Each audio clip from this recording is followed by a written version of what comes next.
বাংলাদেশ জামাত ইসলামীর কেন্দ্রীয় secretary general অধ্যাপক মিয়া গোলাম পরারের বিরুদ্ধে 2017 সালে রমনা থানায় একটি মামলা দায়ের হয় দুদুকে। সে মামলাটি ওনারা বলতে চাচ্ছেন যে উনি আয় বহির্ভূত, জ্ঞাত আয় বহির্ভূত সম্পদ ওনার কাছে ছিল, কিন্তু উনি হিসাব দেননি, এই মর্মে একটি মামলা করেন। মূলত উনি তখন জেল হাজতে ছিলেন এবং ওখানে বসেই উনি এইটা রিটেন দাখিল করেন।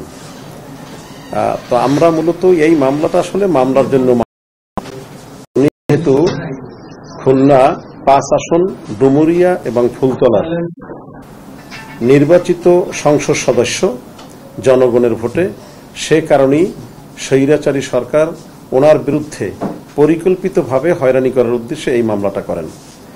দীর্ঘ তদন্ত শেষে তদন্তকারী কর্মকর্তা 3/9/2024 এই মামলাটির তদন্ত প্রতিবেদন দাখিল করেন এবং তদন্ত প্রতিবেদনে উনি মন্তব্য করেন যে আসলে দীর্ঘ তদন্ত শেষে আমরা যেটা জানতে পেরেছি সেটা হলো জ্ঞাত আয় বহির্ভূত কোনো সম্পদ ওনার কাছে ছিল না।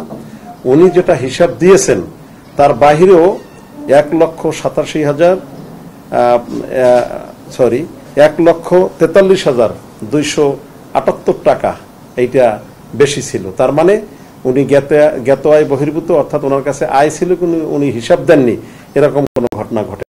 আমরা আজকে বিজ্ঞ মহানগর দায়রা জজ আদালতে ওনার মামলার তারিখ ছিল, আমরা ওনার হাজিরে দিয়েছি। শুনানি শেষে বিজ্ঞ আদালত ওনাকে মামলার দায় থেকে অব্যাহতি দিয়েছেন। আমাদের পরিষ্কার কথা হলো এই মামলাটি আসলে মামলার জন্য করা হয় নাই। এই মামলাটি করা হয়েছে শুধুমাত্র উনি বাংলাদেশ জামাত ইসলামীর কেন্দ্রীয় সেক্রেটারি জেনারেল এবং সাবেক জনগণের ভোটে নির্বাচিত সংসদ সদস্য, ওনাকে পারিবারিকভাবে, সামাজিকভাবে এবং রাজনৈতিকভাবে হেয় প্রতিপন্ন করার জন্যই এই মামলাটা দায়ের করা হয়েছে। সাংবাদিক বন্ধুগণ, আপনাদের মাধ্যমে সকলকে ধন্যবাদ, দেশবাসীকে ধন্যবাদ। আমরা বলবো এ ধরনের কোনো মিথ্যা এবং বানোয়াট মামলা যেন বাংলাদেশে আর না হয়। ধন্যবাদ।